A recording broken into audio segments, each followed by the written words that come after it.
Innal hamdalillah nahmaduhu wa nasta'inuhu wa nastaghfiruh wa na'udzu billahi min sururi anfusina wa min sayyiati a'malina.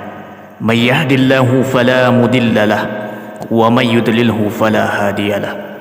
Asyhadu an la ilaha illallah wa asyhadu anna Muhammadan abduhu wa rasuluh.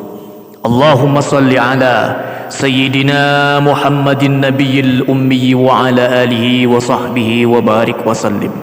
Faya ibadallah, usikum wa nafsi wa iyaya bitaqwallah faqad fazal muttaqun. Faqala Allah Ta'ala fil Qur'anil Karim wa huwa asdaqul qailin. A'udzu billahi minasyaitonir rajim. Bismillahirrahmanirrahim. Ya ayyuhallazina amanu taqullaha haqqa tuqatih wa la tamutunna illa wa antum muslimun. Faqala ta'ala fi ayatil ukhra, ya ayyuhallazina amanu taqullaha wa qulu qawlan sadida yuslih lakum a'malakum wa yaghfir lakum dhunubakum wa may yuti'illaha wa rasulahu faqad faza fawzan 'azima. Shadaqallahul 'azim. Saudara-saudara kaum muslimin, jamaah Jumat yang dimuliakan Allah Subhanahu wa taala. Di hari yang agung dan mulia, di hari Jumat ini kembali kita bersyukur kepada Allah Subhanahu wa taala. Kita masih berada dalam nikmat Allah yang begitu besar. Di antara nikmat besar yang Allah berikan kepada kita di hari ini adalah kita masih dapat merasakan nikmat ketenangan, keamanan dan kedamaian pada diri kita. Pada hari ini kita masih bisa meninggalkan anak keluarga kita di rumah. Ketika kita berada dalam masjid ini, duduk mendengarkan khutbah Jumat ini, kita masih bisa tenang, masih bisa merasakan keamanan, kenyamanan dan kedamaian. Dan pula kita tinggalkan anak-anak istri kita di rumah pun dalam keadaan insyaallah aman dan damai. Tapi nikmat besar berupa nikmat keamanan, kedamaian ini tidak semua umat Islam dapat merasakannya. Nun jauh di sana, berada hampir sampai di kota Al-Maghribi, ada sebuah negara bernama Palestina. Umat Islam di sana di hari ini tidak merasakan apa yang kita rasakan. Mereka beribadah dalam rasa ketakutan. Mereka dalam ibadah merasa tidak aman. Tentara-tentara Zionis Israel saat ini, dalam penjajahan Israel saat ini, para muslim Palestina, mereka tidak mendapatkan kedamaian itu. Mereka di sana bagaikan dalam penjara. Tidak ada jaringan listrik, tidak ada makanan yang bisa masuk, tidak ada air.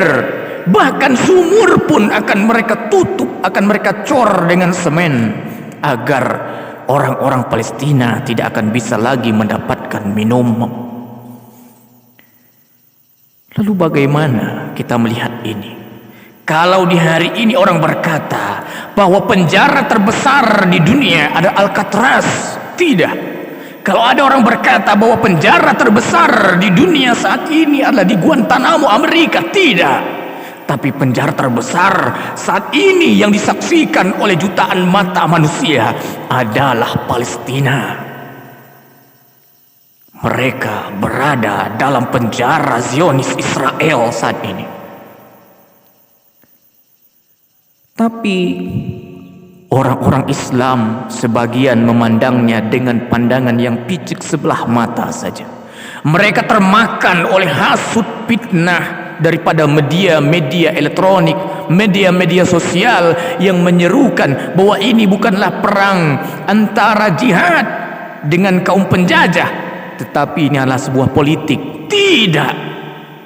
Palestina jauh sebelum Israel ada, mereka sudah berada di sana. Israel baru berdiri pada tahun 1948. Jauh sebelum itu Palestina sudah berada di bawah naungan Khalifah Utsmaniyah, di bawah pimpinan Sultan Abdul Hamid.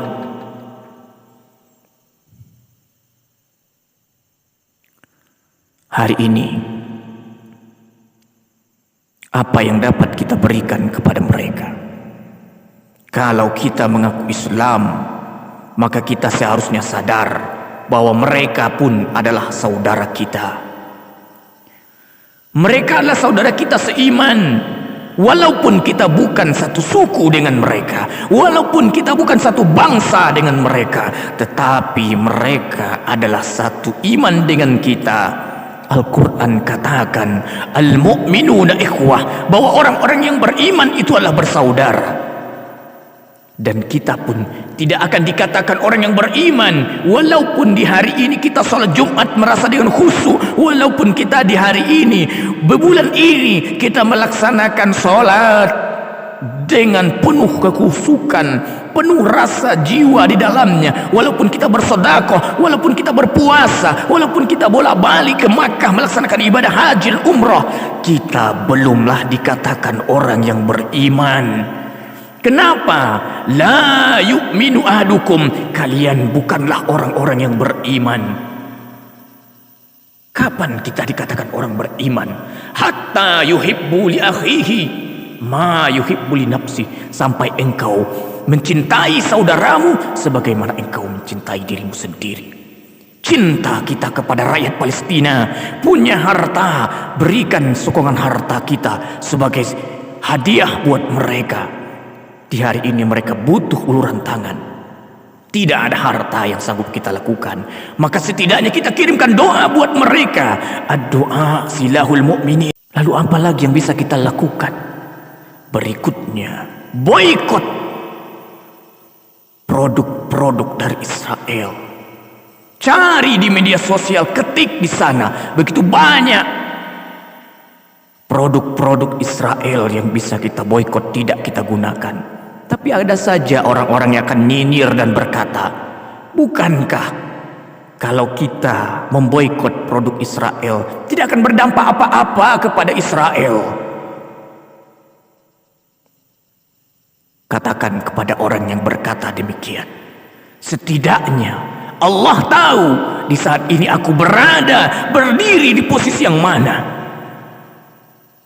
Bukankah ketika Nabi Ibrahim alaihissalam hendak dibakar oleh Raja Namrus, lalu seekor burung pipit mengangkut air dengan paruh kecilnya, meneteskan air untuk berharap api itu padam. Apakah bisa padam? Tidak, tidak akan bisa padam. Tetapi dia dihina oleh cicak. Lalu apa kata pipit? Setidaknya Allah tahu aku ini berada di posisi mana. Maka di hari ini pula kita tunjukkan kita berada di pihak mana. Kita membela Palestina atau kita biarkan saja sambil menonton berita tentang mereka diserbu, di setiap harinya berjatuhan korban meninggal dunia. Karena sesungguhnya suatu saat nanti kita semua akan ditanya, apa yang sudah kita lakukan untuk rakyat Palestina? Sudahkah kita berjihad? Berjihad tidak hanya langsung ke sana, tapi berjihad di media sosial pun kita bisa berjihad dengan membagikan postingan-postingan bagaimana kita bisa memboikot produk Israel, bagaimana kita bisa mendukung rakyat Palestina dengan doa. Semoga khutbah di hari ini mengingatkan kita bahwa kita jangan sampai terlalai, bahwa ada saudara-saudara kita seiman nun jauh di sana masih berada di dalam penjajahan Zionis Israel. Bukankah kita tahu negara kita pun sendiri tidak menginginkan ada penjajahan di atas dunia ini, sebagaimana dicantumkan dalam Undang-Undang Dasar Negara Republik Indonesia, bahwa penjajahan di atas dunia harus dihapuskan karena tidak sesuai dengan pri kemanusiaan dan pri keadilan.